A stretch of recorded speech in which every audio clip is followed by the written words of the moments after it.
BNP একমাত্র দল যার নেতাকর্মীরা অন্যায় করলে ব্যবস্থা নেয় বলেছেন তারেক রহমান। দ্রুত নির্বাচন দিতে সরকারকে তাগিদ।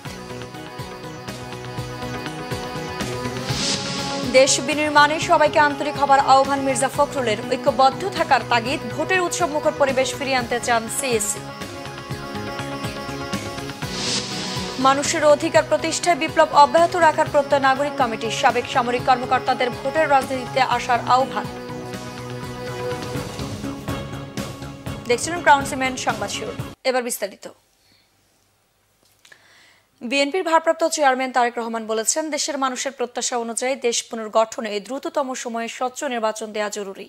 তিনি বলেন, বিএনপি একমাত্র দল যার নেতাকর্মীরা অন্যায় করলে ব্যবস্থা নেয়। তাই বিএনপির বিরুদ্ধে অপপ্রচারে বিভ্রান্ত না হবার আহ্বান জানিয়ে তারেক রহমান বলেন, জনগণের সমর্থনেই এমন কোনো কাজ বিএনপি করে না। গতকাল যশোর জেলা বিএনপির সম্মেলনে তিনি এসব কথা বলেন। যশোর থেকে রাজেশ জাহাঙ্গীরের তথ্যছবিতে ডেস্ক রিপোর্ট।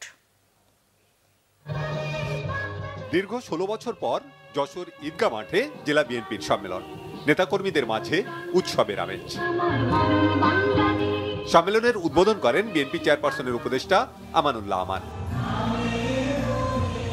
ভার্চুয়ালি যুক্ত হয়ে প্রধান অতিথির বক্তব্য রাখেন দলের ভারপ্রাপ্ত চেয়ারম্যান তারেক রহমান। বলেন, বিএনপির মূল লক্ষ্য বাংলাদেশ ও দেশের জনগণ, দেশের মানুষের ভাগ্যের পরিবর্তন। দলের নেতাকর্মীদের অপরাধের সমালোচনার জবাব দেন তিনি। জানান, দলের অবস্থান থেকে সরে গিয়ে যারা অন্যায় করছে তাদের বিরুদ্ধে শাস্তিমূলক ব্যবস্থা নেওয়া হয়েছে। এ দৃষ্টান্ত একমাত্র বিএনপি প্রতিষ্ঠা করেছে। আমরা কোনো অন্যায়কারীকে প্রশ্রয় দিতে চাই না। আমাদের সামনে যদি কোনোভাবে কেউ উপস্থাপন করতে সক্ষম হয় অথবা প্রমাণিত হয় যে আমাদের কোনো সহকর্মী কোনো অন্যায় করেছে, যা সমাজের মানুষের কাছে এবং সামাজিকভাবে হোক রাজনৈতিকভাবে হোক যে কোনো দৃষ্টিকোণ থেকে হোক না কেন যা গ্রহণযোগ্য নয়, তাকে আমরা সমর্থন দেই না, তার বিরুদ্ধে আমরা ব্যবস্থা গ্রহণ করি। এটি অন্য রাজনৈতিক দলের সাথে বাংলাদেশ জাতীয়তাবাদী দলের পার্থক্য। কাজেই বিএনপির অমুক লোক এটা করেছে, তমুক লোক এটা করেছে, দয়া করে এসব কথা বলে বিভ্রান্ত করার চেষ্টা করবেন না। আমরা সকল সময় অন্যায়ের বিরুদ্ধে আমাদের কাজে, আমাদের কথায় সবসময় আমরা চেষ্টা করেছি এটা প্রমাণ করতে। দ্রুত নির্বাচনের ব্যবস্থা করতে অন্তর্বর্তী সরকারকে তাগিদ দেন বিএনপির ভারপ্রাপ্ত চেয়ারম্যান। আমরা প্রত্যাশা করছি যে অন্তর্বর্তীকালীন যে সরকার, এই সরকার যার প্রধান কাজ হচ্ছে দেশের মানুষের প্রত্যাশা অনুযায়ী একটি নিরপেক্ষ স্বচ্ছ নির্বাচন উপস্থাপন করা বা উপহার দেওয়া দেশকে। আমরা প্রত্যাশা করি সেই কাজটি মনোযোগ সহকারে যত দ্রুত সম্ভব এই অন্তর্বর্তীকালীন সরকার সেটি করবেন। দলের লক্ষ্য ও উদ্দেশ্য জনগণের কাছে পৌঁছে দিতে নেতাকর্মীদের প্রতি আহ্বান জানান তারেক রহমান। সম্মেলনে সভাপতিত্ব করেন জেলা বিএনপির আহ্বায়ক অধ্যাপক নার্গিস বেগম। উপস্থিত ছিলেন বিএনপির খুলনা বিভাগীয় ভারপ্রাপ্ত সাংগঠনিক সম্পাদক Anindya Islam Amit. Bangla vision news desk. ফ্যাসিস্টদের পতনের পর এবার দেশ বিনির্মাণে সবাইকে আন্তরিক হওয়ার আহ্বান জানিয়েছেন বিএনপি মহাসচিব মির্জা ফখরুল ইসলাম আলমগীর। বিএনপি নেতারা বলেন, যেহেতু ছাত্র জনতার আন্দোলনের মধ্য দিয়ে পালিয়েছে ফ্যাসিস্ট সরকার, তাই এখন ঐক্যবদ্ধ থেকে দেশ গঠনের কাজ করা জরুরি। রিপোর্ট করছেন সিকান্দার রিমান। বিশিষ্ট সাংবাদিক মাহফুজার মরণোত্তর 21শে পদক পাওয়া উপলক্ষে আলোচনা সভা হয় জাতীয় প্রেস ক্লাবে। বিগত দিনে সাংবাদিক মাহফুজুল্লাহ যা লিখেছিলেন তৎকালীন সরকারের রক্তচক্ষুর সামনে, তা একজন নিরপেক্ষ, সৎ ও যোগ্য মানুষের পক্ষেই সম্ভব ছিল বলে মনে করেন মাহফুজুল্লাহর শুভাকাঙ্ক্ষীরা। এবং উনি সেই সময় যে প্রেডিকশন করেছেন যে উনি আরো স্ট্রঙ্গার হয়ে ফিরে আসবেন খালেদা জিয়া, সেটাও হয়েছে। মাহফুজুল্লাহ ভাইয়ের সেটা দেখে যেতে পারেন নাই, বাট সেটা কিন্তু হয়েছে। সে তার চিন্তায়, চেতনায় যা কিছু উপলব্ধি করেছে সেটা লিখে গেছে। সে নাই, কিন্তু তার কীর্তির জন্য সে অমর হয়ে থাকবে। বন্ধুর সাথে শৈশবের নানা স্মৃতি তুলে ধরেন বিএনপি স্থায়ী কমিটির সদস্য ইকবাল হাসান মাহমুদ টুকু। কর্মজীবনের ভূয়সী প্রশংসা করেন আমির খসরু মাহমুদ চৌধুরী।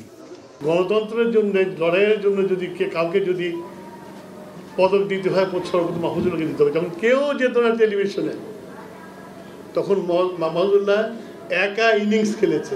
স্বৈরাচার পতনের জন্য যে জিনিসগুলো পুঞ্জীভূত হয়েছে বিগত বছরগুলোতে, সেখানে মাহফুজুল্লাহ ভাইয়ের বিরাট অবদান। সাংবাদিক মাহফুজুল্লাহকে মরণোত্তর 21 পদক দেয়ায় সরকারকে ধন্যবাদ জানান বিএনপি মহাসচিব মির্জা ফখরুল ইসলাম আলমগীর। গণতন্ত্রের জন্য মাহফুজুল্লাহর চেষ্টার কথা স্মরণ করেন তিনি। ফ্যাসিবাদের বিরুদ্ধে লড়াই করেছে, সংগ্রাম করেছে, সবশেষে ছাত্র এবং জনতার সমবেত প্রচেষ্টায় সেই সম্ভব হয়েছে। আজকে একটা আশার আলো সবাই আমরা দেখতে পাচ্ছি যে আবার নতুন করে বাংলাদেশকে আমরা গড়ে তুলব। সবাই কথাটা বলছি, এটাতে সবারই আমার আরো অনেক বেশি আন্তরিক হওয়া প্রয়োজন। এদিকে জাতীয়তাবাদী সিএনজি অটো রিকশা শ্রমিক দলের নির্বাচনী বিশেষ সাধারণ সভা হয় জাতীয় প্রেস ক্লাবে। কষ্টে আছে বা যারা দৈহিকভাবে যারা অসহায় আছে, অথবা যারা নারী সমাজ আছে, যারা বৃদ্ধ আছে, তাদেরকে যে আপনারা সেবা করছেন, এই তিনটি কাজ কিন্তু আপনারা একসঙ্গে। ছাত্র জনতা ও শ্রমিকদের সম্মিলিত প্রচেষ্টায় আওয়ামী লীগ হটানোর পর এখন দেশ গঠনে ঐক্যবদ্ধ থাকার উপর গুরুত্ব দেন বিএনপি নেতারা। সিকান্দার রেমান, বাংলা ভিশন, ঢাকা। প্রধান নির্বাচন কমিশনার এএমএম নাসির উদ্দিন বলেছেন, নির্বাচন কমিশন এমন ভোট উৎসব আয়োজন করতে চায় যাতে ভোটাররা ভোট দিয়ে ঈদের আনন্দের মতো আনন্দ উদযাপন করতে পারে। গতকাল কক্সবাজার কুতুবদিয়ায় তালিবুল্লাহ মডেল স্কুল অ্যান্ড কলেজের বার্ষিক ক্রীড়া ও সাংস্কৃতিক প্রতিযোগিতায় প্রধান অতিথির বক্তব্যে তিনি একথা বলেন। দেশবাসীকে সাথে নিয়ে শুধু ভোট দেওয়ার আন্দোলন নয়, ভোটাধিকার প্রতিষ্ঠার আন্দোলনও করতে চান সিএসি। আমি দেশবাসীকে সাথে নিয়ে একটা আন্দোলন সৃষ্টি করতে চাই, যে ভোটের অধিকার প্রতিষ্ঠার আন্দোলন। শুধু ভোট দেওয়ার অধিকার নয়, ভোটের অধিকার প্রতিষ্ঠার আন্দোলন। আপনি নিজের জমিটা যেমন পাহারা দেন, নিজের ভোটটাও পাহারা দিবেন। কেন্দ্রে দরকার হলে সবাইকে পাহারা দিতে হবে, যাতে সুন্দর করে নির্বাচন হয়। আমরা ঈদের আনন্দের মতো একটা ভোট উৎসব করতে চাই, যেদিন মানুষ যাতে ঈদের আনন্দ যেরকম হয় সেইভাবে যাতে ভোটটাকে উদযাপন করতে পারে। সশস্ত্র বাহিনীর অবসরপ্রাপ্ত সদস্যদের ভোটের রাজনীতিতে আসার আহ্বান জানিয়েছে নাগরিক কমিটি। মানুষের অধিকার প্রতিষ্ঠায় বিপ্লব অব্যাহত রাখার প্রত্যয় সংগঠনটির। নেতারা বলেন, বিপ্লব এখনো থেমে যায়নি। পুরো ফ্যাসিবাদী ব্যবস্থার বিরুদ্ধেই তরুণ প্রজন্মের অবস্থান। এদিকে সংগঠনটির সঙ্গে মত বিনিময়ে সাবেক সামরিক সদস্যরা বলেছেন, দেশ রক্ষায় ও ভারতীয় আগ্রাসন প্রতিহত করতে নাগরিক কমিটির পাশে থাকবেন তারা। বিস্তারিত জানাচ্ছেন মামুন আব্দুল্লাহ। সম্প্রতি রাজনৈতিক অঙ্গনে আলোচনায় থাকা ছাত্র জনতার নতুন দলের আত্মপ্রকাশে একাত্মতা প্রকাশ করতে সশস্ত্র বাহিনীর অবসরপ্রাপ্ত সদস্যদের এই সম্মেলন। রাজধানীর আগারগাঁওয়ে বাংলাদেশ চীন মৈত্রী সম্মেলন কেন্দ্রে এই সম্মেলনে যোগ দেন জাতীয় নাগরিক কমিটির আহ্বায়ক নাসির উদ্দিন পাটোয়ারি ও মুখ্য সংগঠক সার্জিস আলম সহ অন্য নেতারা। অনুষ্ঠানে অবসরপ্রাপ্ত সশস্ত্র বাহিনীর সদস্যরা ছাত্র জনতার নতুন দলে যোগ দিয়ে নতুন বাংলাদেশ গড়ার প্রত্যয় ব্যক্ত করেন। জানান, সশস্ত্র বাহিনীকে যারা বিতর্কিত করতে চায় তাদের মোকাবেলা করতে হবে। আমরা কি নাগরিক কমিটির সাথে যুক্ত হয়ে আমরা এই কাজটা কি করতে পারবো না? দেশের জন্য, দেশের জনগণের জন্য। আমরা তো সামরিক বাহিনীতে ছিলামই দেশের জন্য, দেশের জনগণের জন্য। তাহলে কি আমরা এই মূল মন্ত্র নিয়ে আগাইতে পারবো না? আমার সেনাবাহিনীকে, আমার নৌবাহিনীকে, আমার বিমান বাহিনীকে, আমার মিডিয়াকে, আমার শিক্ষকদেরকে, সাংবাদিকদেরকেও গত 3টা রেজিমের যেই কুলুষিত নির্বাচন, যে বিতর্কিত নির্বাচন, সেই নির্বাচনের অংশীদার করেছে, নেক্কারজনকভাবে তাদেরকে ব্যবহার করেছে। চলতি মাসেই আসছে ছাত্র জনতার নতুন রাজনৈতিক দল। বুলেট বিপ্লবকে যেভাবে অতিক্রম করেছে, তেমনি ব্যালট বিপ্লবেও ভূমিকা রাখার প্রত্যাশা জাতীয় নাগরিক কমিটির নেতাদের। আমরা ফ্যাসিবাদী ব্যবস্থার সম্পূর্ণরূপে বিলোপ চাই। আমরা শুধু বলি নাই শেখ হাসিনাকে পালাতে চাই। রাজনৈতিক দল, পক্ষ, গোষ্ঠী যারা বাংলাদেশে ক্রিয়াশীল রয়েছেন, আপনাদেরকে খুবই সতর্কভাবে সামনের দিনগুলো এগোতে হবে। যারা আওয়ামী লীগের সাথে ইনভলভমেন্ট ছিল, যারা খুনের দায়ে অভিযুক্ত, তাদেরকে অবশ্যই বাংলাদেশে বিচারের মুখোমুখি হতে হবে।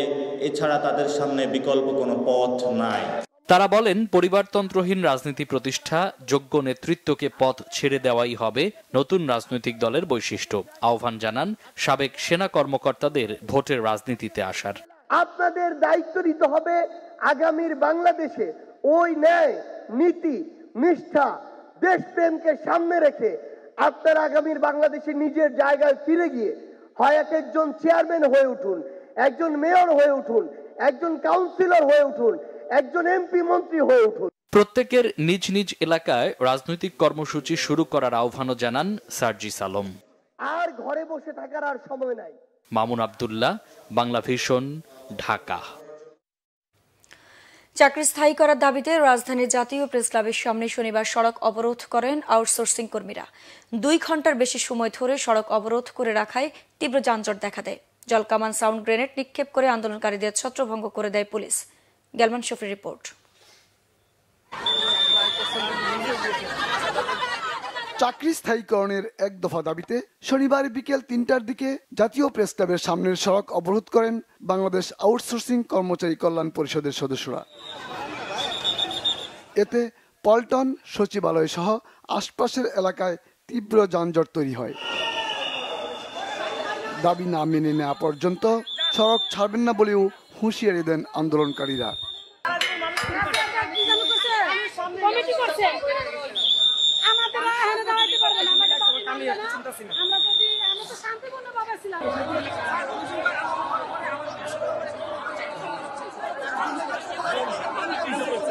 যখন তোমরা এসে রাস্তার উপরে দখল করবা, এটা তো ঠিক হলো না। এই রাস্তা তোমরা কেন দখল করবা? তোমাদের এখানে জনদুর্ভোগ হচ্ছে। পরে পুলিশ কর্মকর্তারা সড়ক থেকে সরে যাওয়ার জন্য অবরোধকারীদের অনুরোধ করেন। তাতে সাড়া না দিয়ে অবরোধ অব্যাহত রাখায় পুলিশ জলকামান ও সাউন্ড গ্রেনেড নিক্ষেপ করে। কয়েক দফায় আমি সব আমার অফিসারদেরও পাঠাইছি। আমরা বলছি যে ভাই আপনারা রাস্তাটা শুধু ছেড়ে দেন, বাদ থেকে এখন বসে থাকেন, আপনাদের দাবি দেওয়া আদায় হোক বা যাই হোক, আপনারা আপনাদের ব্যাপার রাস্তাটা ছেড়ে যান। জনদুর্ভোগ হচ্ছে, রাস্তা ছাড়বে না। এরপরে আমরা ওয়ার্নিং দিয়েছি, 10 মিনিটের সময় দিয়েছি, এরপরেও রাস্তা ছাড়ে দেয়। তখন আমরা বাধ্য হয়ে আমাদের ওয়াটার খান যেটা আছে জলকামান, এই জলকামানের পানি আমরা এর কিছুক্ষণ পর ওই সড়কে যান চলাচল স্বাভাবিক হয়। গেলমান শফি, বাংলা ভিশন, ঢাকা। আহ্বায়ক কমিটি গঠনে 3 বছর পর আগামীকাল হবে খুলনা মহানগর বিএনপির দ্বিবার্ষিক সম্মেলন। কাউন্সিলররা তারুণ্য নির্ভর ও ত্যাগীদের নেতৃত্বে আনবেন বলে আশা তৃণমূল নেতাকর্মীদের। ব্যাপক উৎসাহ উদ্দীপনা তাদের মধ্যে। আতিয়া পারভেজের রিপোর্ট। দীর্ঘ 16 বছর পর খুলনা মহানগর বিএনপির সম্মেলন, দলের নেতাকর্মীদের মাঝে তাই উৎসবের আমেজ। সম্মেলনে প্রধান অতিথি দলের ভারপ্রাপ্ত চেয়ারম্যান তারেক রহমান এবং বিশেষ অতিথি মহাসচিব মির্জা ফখরুল ইসলাম আলমগীর। 5টি পদে নেতৃত্বের প্রতিদ্বন্দ্বিতায় আছেন 12 প্রার্থী। সভাপতি, সাধারণ সম্পাদক ও 3টি সাংগঠনিক সম্পাদক পদে নেতা নির্বাচন করবেন সিটি কর্পোরেশনের 31টি ওয়ার্ডের 505 জন কাউন্সিলর। সভাপতি বাদে অন্য পদে তারুণ্য নির্ভর প্রতিদ্বন্দ্বিতা দেখা যাচ্ছে। যারা 111 থেকে এখনো পর্যন্ত রাজপথে আছে তাদেরকে পছন্দ করে তাদেরকে ভোট দিবে বলে আমি আশা করি। আমি বিশ্বাস করি যে আমার যে দলের কর্মকাণ্ড পরিচালনা করা সম্ভব এবং সেই বিশ্বাস নিয়ে আমি কাজ করব। আমি জয়ের ব্যাপারে 100% আশাবাদী। আমি পরিবারকে ফাঁকি দিয়েছি, কিন্তু এই বিএনপিকে আমি ফাঁকি দিইনি, আমি রাজনীতিকে ফাঁকি দিইনি। আমার বিশ্বাস আমার যারা ভোটার তারা আমাকে নির্বাচিত করবে। সাধারণ সম্পাদক পদে প্রতিদ্বন্দ্বিতা করছেন 3 প্রার্থী। দলকে সুসংগঠিত করার আপ্রাণ চেষ্টা করেছি, কতখানি চেষ্টা পেরেছি, কতখানি পারিনি, সেটি 24 তারিখে সবার ভাগ্য নির্ধারিত হবে। আগামী যে বিএনপির দ্বিবার্ষিক কাউন্সিল অনুষ্ঠিত হবে, সেই কাউন্সিলে আপনাদের ভোট ও দোয়া প্রার্থনা করছি। দলের প্রশ্নে আমরা সবাই ঐক্যবদ্ধ। আমার বিশ্বাস আমার ভোটাররা সেরা প্রার্থীদের ভিতর থেকে সবচেয়ে সেরাটাই বেছে নেবে বলে আমি প্রত্যাশা করছি। সভাপতি পদে চমক দেখছেন দলের নেতাকর্মীরা।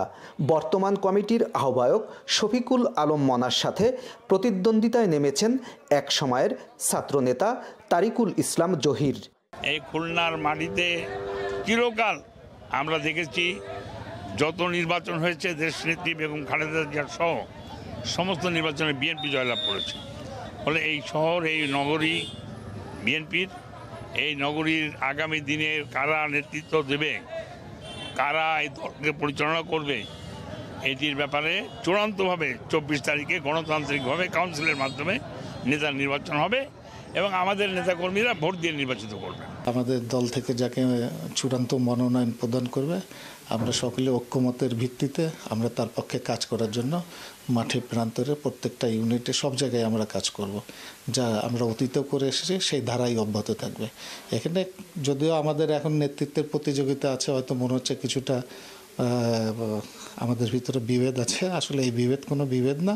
আমরা সকলে নেতৃত্বের প্রতিযোগিতা থাকবে, সেখানে নেতা যেই হোক তার নেতৃত্ব মেনেই আমরা এটা করব।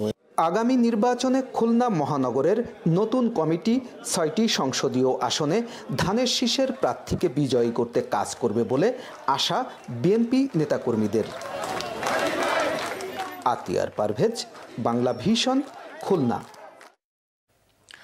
জামায়াত নেতা মাওলানা আজহারুল ইসলামকে মুক্তি না দিলে ৩ কোটি জামায়াত কর্মী সমর্থককে জেলে নেওয়ার জন্য অন্তর্বর্তী সরকারকে প্রস্তুতি নিতে বলেছেন দলের আমির ডাক্তার শফিকুর রহমান। গতকাল লক্ষ্মীপুরে জামায়াতে ইসলামীর এক গণজমায়েতে তিনি কথা বলেন। ডাক্তার শফিকুর রহমান বলেন, আওয়ামী লীগ ক্ষমতায় আসার পর 2024 সালের 5 আগস্ট পর্যন্ত জামায়াতের সবচেয়ে বেশি সংখ্যক শীর্ষ নেতাকে খুন করা হয়েছে। ফ্যাসিস্টরা চলে গেলেও ফ্যাসিবাদের বোঝা রয়ে গেছে এটিএম আজহারের উপরে।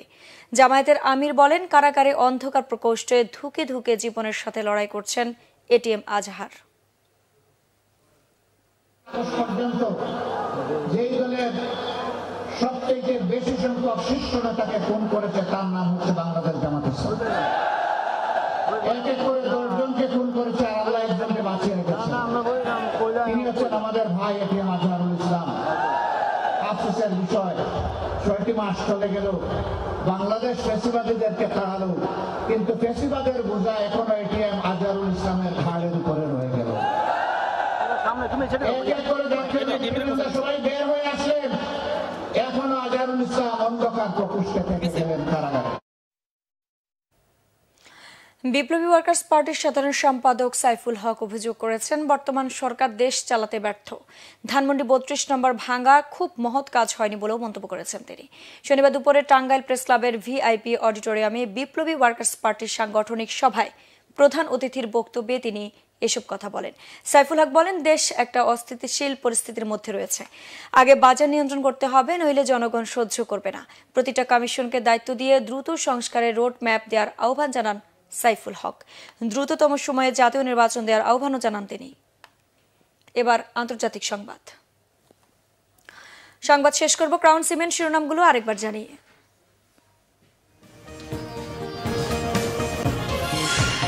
বিএনপি একমাত্র দল যার নেতা কর্মীরা অন্যায় করলে ব্যবস্থা নেয় বলেছেন তারেক রহমান। দ্রুত নির্বাচন দিতে সরকারকে তাগিদ। দেশ বিনির্মাণে সবাইকে আন্তরিক হবার আহ্বান মির্জা ফখরুলের। ঐক্যবদ্ধ থাকার তাগিদ। ভোটের উৎসব মুখর পরিবেশ ফিরিয়ে আনতে চান সিইসি। মানুষের অধিকার প্রতিষ্ঠায় বিপ্লব অব্যাহত রাখার প্রত্যয় নাগরিক কমিটি। সাবেক সামরিক কর্মকর্তাদের ভোটের রাজনীতিতে আসার আহ্বান। দর্শক, ছিল এখনকার মতো। পরের সংবাদ সকাল 10টায়। এর আগে 9টায় রয়েছে নিউজ টপ 10। দেখার আমন্ত্রণ রইল। এছাড়া বাংলা ভিশন সংবাদ ও সংবাদ সংশ্লিষ্ট অনুষ্ঠান দেখতে ভিজিট করুন www.bvnews24.com ও facebook.com/banglavisionnews এবং সাবস্ক্রাইব করুন youtube.com/banglavisionnews। ধন্যবাদ।